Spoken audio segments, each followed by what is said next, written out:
Hello friends, welcome करता हूं आप सभी का हमारे यूट्यूब चैनल एमएनएस दुनिया पर। और आज हम आपको बताएंगे यूके के बैंकिंग सिस्टम के बारे में कि यूके में कौन कौन से बैंक होते हैं, किस तरह के अकाउंट्स होते हैं और कैसे आप एक सही बैंक और अकाउंट का सिलेक्शन कर सकते हैं। अगर आप यूके आ रहे हैं तो सबसे पहली और ज़रूरी चीज़ों में से एक है एक अच्छा बैंक अकाउंट खोलना। बिना बैंक अकाउंट के आप ना तो सैलरी ले सकते हैं, ना किराया दे सकते हैं और ना ही गवर्नमेंट बेनिफिट्स या यूनिवर्सिटी स्कॉलरशिप का फ़ायदा उठा सकते हैं। भारत या दूसरे मुल्कों के कंपैरिजन में यूके का बैंकिंग सिस्टम कुछ अलग है। यहाँ हर ट्रांजैक्शन डिजिटल होता है, कैश का इस्तेमाल बहुत कम होता है और तकरीबन हर ट्रांजैक्शन ऑनलाइन या डिजिटली होता है।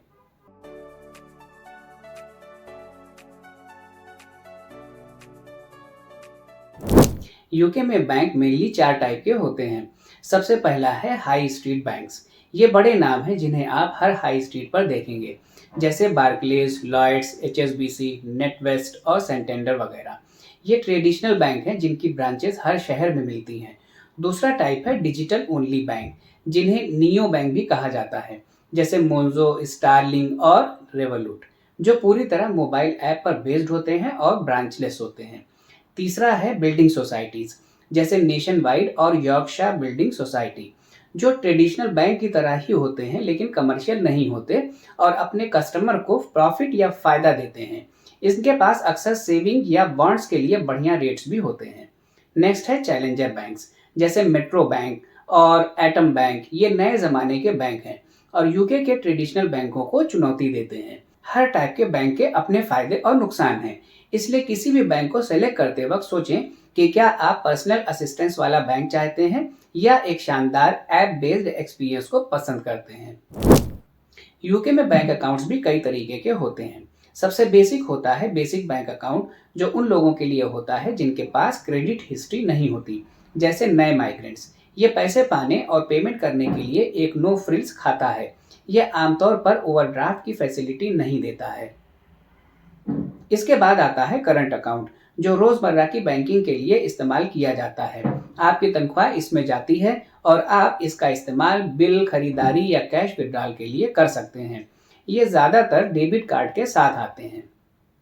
स्टूडेंट्स के लिए होता है स्टूडेंट अकाउंट, जिसमें अक्सर कुछ लिमिट तक इंटरेस्ट फ्री ओवरड्राफ्ट की फैसिलिटी भी होती है। जब आपका बजट कम होता है तो ये बहुत काम आता है। अगर आप किसी के साथ रहते हैं तो जॉइंट अकाउंट एक अच्छा ऑप्शन है। यह अकाउंट कपल्स या रूममेट्स के लिए होता है। अगर आप बिजनेस करते हैं तो आपको बिजनेस अकाउंट की ज़रूरत होगी और जो लोग सेविंग करना चाहते हैं उनके लिए होते हैं सेविंग्स अकाउंट, जिनमें इजी एक्सेस, फिक्स टर्म और आइसा यानी इंडिविजुअल सेविंग्स अकाउंट जैसे ऑप्शन होते हैं। ISA account income tax free accounts होते हैं। यूके में बैंक अकाउंट खोलना बहुत आसान है। इसको खोलने के लिए दो मेन दस्तावेज चाहिए। एक तो प्रूफ ऑफ आइडेंटिटी, जैसे आपका पासपोर्ट या बीआरपी कार्ड। अगर आप ईयू से हैं तो नेशनल आइडेंटिफिकेशन कार्ड भी काम आ सकता है। दूसरा है प्रूफ ऑफ एड्रेस। इसके लिए आपको पिछले 3 महीनों का कोई यूटिलिटी बिल, टेनेंसी एग्रीमेंट या काउंसिल टैक्स बिल चाहिए होगा, जिसमें आपका नाम और यूके का पता हो। नए लोगों के लिए ये एक बड़ी चुनौती होती है, क्योंकि उनके पास अभी परमानेंट एड्रेस नहीं होता है। इसलिए अगर आपके पास अभी तक यूके का पता नहीं है तो घबराएं नहीं। कुछ बैंक अल्टरनेटिव ऑप्शंस को भी एक्सेप्ट करते हैं, जैसे कि अगर आप स्टूडेंट हैं तो आपकी यूनिवर्सिटी से एक लेटर, जीपी रजिस्ट्रेशन लेटर या आपके नेशनल इंश्योरेंस नंबर के साथ एचएमआरसी से एक लेटर। मोन्जो या स्टारलिंग जैसे डिजिटल बैंक अक्सर लचीले होते हैं। इनमें अक्सर एड्रेस प्रूफ की ज़रूरत नहीं होती है और अकाउंट खुल जाता है, जो नए लोगों के लिए बहुत अच्छा है। यूके की बैंकिंग पूरी तरह डिजिटल हो चुकी है और ज़्यादातर बैंकों के पास शानदार मोबाइल और ऑनलाइन बैंकिंग ऐप है। इनमें ऐसे फीचर्स हैं जो आपके पैसे के मैनेजमेंट को आसान बना देती है। मोबाइल ऐप्स में आपको हर ट्रांजैक्शन का रियल टाइम नोटिफिकेशन मिलता है, ताकि आपको पता चल सके कि पैसा कब आया या कब गया। आप अपना खर्च ट्रैक कर सकते हैं, सेविंग पॉट्स बना सकते हैं और बिना बैंक जाए अपनी सारी स्टेटमेंट्स भी निकाल सकते हैं। बायोमेट्रिक लॉगिन, कार्ड को फ्रीज करना और 2 फैक्टर ऑथेंटिकेशन यूके की बैंकिंग को सेफ और तेज बनाते हैं। एन्क्रिप्शन और 2 फैक्टर ऑथेंटिकेशन की बदौलत ऑनलाइन बैंकिंग आमतौर पर सेफ है, लेकिन ध्यान रखें कि हमेशा मजबूत पासवर्ड का यूज़ करें और सेंसिटिव लेन देन में पब्लिक वाईफाई का इस्तेमाल करने से बचें। अगर आपको हमारी यूके सीरीज की वीडियो पसंद आ रही हो तो इस वीडियो के साथ साथ इस सीरीज की दूसरी वीडियोस को भी देखने का लिंक डिस्क्रिप्शन में दिया है, आप जाके देख सकते हैं। अगर आपको भारत पैसे भेजने हैं तो आपके पास दो ऑप्शंस होते हैं। पहला बैंक के जरिए और दूसरा किसी थर्ड पार्टी सर्विस जैसे वाइस, रिमिटली या वेस्टर्न यूनियन के जरिए। बैंक से ट्रांसफर करना सेफ तो है, लेकिन महंगा और धीमा हो सकता है। वहीं vice mid market exchange rate का यूज करता है और थोड़ी कम फीस लेता है। इसके अकाउंट में आप 40 से ज़्यादा करेंसीज में पैसे रख सकते हैं और भेज सकते हैं। मनी ट्रांसफर टाइम वाइस के साथ 1 दिन से लेकर बैंकों के साथ कुछ दिनों तक हो सकता है, इसलिए फैसला लेने से पहले चार्ज, टाइम और रेट्स का कंपैरिजन जरूर करें। यूके में लगभग हर किसी के पास डेबिट कार्ड होता है और ज़्यादातर पेमेंट्स कॉन्टैक्टलेस होती है, यानी कार्ड को सिर्फ मशीन के पास टैप करना होता है। इसके अलावा एप्पल पे और गूगल पे भी काफ़ी पॉपुलर हैं। आप इन पेमेंट सिस्टम्स को मोबाइल से जोड़ भी सकते हैं और बिना कार्ड के ही पेमेंट कर सकते हैं। हर कार्ड की डेली लिमिट होती है जिसे ऐप से कंट्रोल किया जा सकता है।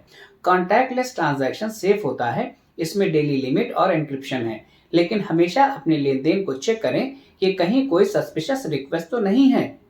अगर आप फॉरेन कंट्री में अपने कार्ड का इस्तेमाल कर रहे हैं तो इंटरनेशनल ट्रांजैक्शन चार्जेस के लिए तैयार रहें। स्टारलिंक जैसे डिजिटल बैंक अक्सर इनमें छूट देते हैं, जो टूरिस्ट के लिए एक बड़ा फायदा होता है। आपका बैंक अकाउंट आपके क्रेडिट स्कोर पर असर डालता है, खासकर अगर आप ओवरड्राफ्ट लेते हैं या लोन लेते हैं। स्टूडेंट्स को कई बार बिना ब्याज का ओवरड्राफ्ट मिलता है, लेकिन इसका इस्तेमाल सोच समझकर करना चाहिए। ओवरड्राफ्ट में छुपे चार्जेस होते हैं जो वक्त पर ना चुकाने पर बहुत महंगे पड़ सकते हैं। आपका बैंक खाता यूके में आपके क्रेडिट स्कोर को बनाने में एक बड़ा रोल प्ले करता है। हर बार जब आप क्रेडिट कार्ड या लोन जैसे क्रेडिट के लिए अप्लाई करते हैं तो लेंडर्स आपके बैंकिंग हिस्ट्री को चेक करते हैं। टाइम पर बिलों का पेमेंट करना और अपने खाते को अच्छी तरह से मैनेज करना आपके स्कोर को बढ़ाता है, जबकि छूटे हुए पेमेंट या ओवरड्राफ्ट के इश्यूज इसे नुकसान पहुंचा सकते हैं। क्रेडिट स्कोर की डिटेल जानकारी के लिए क्रेडिट स्कोर वाले इस वीडियो को भी देख सकते हैं। वीडियो पसंद आए तो लाइक करें, सब्सक्राइब करें और शेयर करना ना भूलें। आइए अब बात करते हैं सेविंग और इन्वेस्टमेंट। यूके में सेविंग के कई ऑप्शंस हैं, जैसे इजी एक्सेस अकाउंट जिसमें आप जब चाहें पैसे निकाल सकते हैं। दूसरा है फिक्स टर्म अकाउंट जिसमें पैसे कुछ समय के लिए लॉक हो जाते हैं, लेकिन ब्याज ज़्यादा मिलता है। इसके अलावा कैश आइसा एक टैक्स फ्री ऑप्शन है जिसमें आप एक लिमिट तक सेविंग कर सकते हैं। इसके अलावा स्टॉक्स एंड शेयर्स आइसा भी अवेलेबल है, जो स्टॉक मार्केट में इन्वेस्टमेंट करने वाले लोगों के लिए है। स्टॉक और शेयर आइसा आपको शेयर बाजार में इन्वेस्टमेंट करने देता है। इसमें सभी कैपिटल गेन्स टैक्स फ्री होते हैं। हालांकि स्टॉक इन्वेस्टमेंट की वजह से इस अकाउंट में जोखिम भी शामिल रहता है। यूके में ज़्यादातर बैंक अकाउंट फ्री होते हैं, लेकिन कुछ में मंथली चार्ज होता है जो एडिशनल फीचर्स के लिए होता है। ओवरसीज एटीएम से पैसा निकालना महंगा हो सकता है। ओवरड्राफ्ट का ब्याज भी भारी हो सकता है और फॉरेन एक्सचेंज ट्रांजैक्शन पर भी फीस लगती है। अकाउंट खोलने से पहले आपको इन सब बातों को अच्छे से समझ लेना चाहिए। अगर आप पार्टनर या फैमिली के साथ रहते हैं तो जॉइंट अकाउंट एक अच्छा ऑप्शन है, जिससे सारे खर्च एक साथ मैनेज हो सकते हैं। जॉइंट अकाउंट खोलने के लिए दोनों लोगों का एग्री करना जरूरी होता है और दोनों की क्रेडिट हिस्ट्री भी जुड़ती है। बच्चों के लिए भी आप जूनियर आइसा में सेविंग अकाउंट खुलवा सकते हैं। इससे बच्चों की फाइनेंशियल लिटरेसी बढ़ती है। अनफॉर्चुनेटली यूके में भी घोटाले एक रियलिटी हैं और नए लोग इसके मेन टारगेट हो सकते हैं। फिशिंग ईमेल और नकली टेक्स्ट मैसेज आपको आपकी पर्सनल डिटेल शेयर करने के लिए धोखा दे सकते हैं। ये अक्सर आपके बैंक से होने का दिखावा करते हैं। वॉइस फिशिंग या विशिंग में स्कैमर्स बैंक एम्प्लॉय बनकर आपका पिन या पासवर्ड पाने के लिए कॉल करते हैं। इसलिए याद रखें कि हमेशा अपने बैंक से सीधे उनकी ऑफिशियल वेबसाइट पर ही जाकर इंफॉर्मेशन को शेयर करें। कभी भी ईमेल या कॉल पर बिना वेरीफाई किए भरोसा ना करें। स्ट्रॉन्ग पासवर्ड का यूज करें। किसी स्कैम, फ्रॉड या सस्पिशन की सिचुएशन में बैंक या एक्शन फ्रॉड को रिपोर्ट करके खुद को सेफ रखें। अगर आपको लगता है कि आपके साथ मिसबिहेवियर किया गया है तो आप फाइनेंशियल ओम्बड्समैन सर्विस में शिकायत कर सकते हैं। अगर आप किसी और बैंक में जाना चाहते हैं तो करंट अकाउंट स्विचिंग सर्विस का इस्तेमाल कर सकते हैं। ये फैसिलिटी पुराने अकाउंट से नए अकाउंट में सारी जानकारी जैसे कि आपका बैंक बैलेंस, डायरेक्ट डेबिट और स्टैंडिंग ऑर्डर को सिर्फ 7 दिनों में आपके नए खाते में ट्रांसफर कर देती है। कई बैंक आपके अकाउंट स्विच करने पर 100 पाउंड या उससे ज़्यादा का कैशबैक भी देते हैं। अकाउंट बंद करने से पहले किसी भी डायरेक्ट डेबिट या स्टैंडिंग ऑर्डर को रद्द करें और अपने एम्प्लॉयर या अन्य लोगों को जो आपको पेमेंट करते हैं को अपने नए खाते की डिटेल के साथ अपडेट करें। हमेशा चेक करें कि कहीं आपने ओवरड्राफ्ट तो नहीं किया है, क्योंकि स्विचिंग के लिए क्रेडिट चेक की ज़रूरत हो सकती है। तो दोस्तों, आज हमने बात की यूके में बैंकिंग सिस्टम के बारे में। मुझे उम्मीद है कि आपको ये जानकारी यूज़फुल लगी होगी। अगर आपका कोई सवाल है तो नीचे कमेंट बॉक्स में पूछें, मैं जवाब दूंगा। हमारी नेक्स्ट आने वाली वीडियो की जानकारी आप हमारी वेबसाइट mnsdunia.com पर जाकर देख सकते हैं। हमसे जुड़े रहने के लिए आप हमें इंस्टाग्राम, फेसबुक और ट्विटर पर भी फॉलो कर सकते हैं।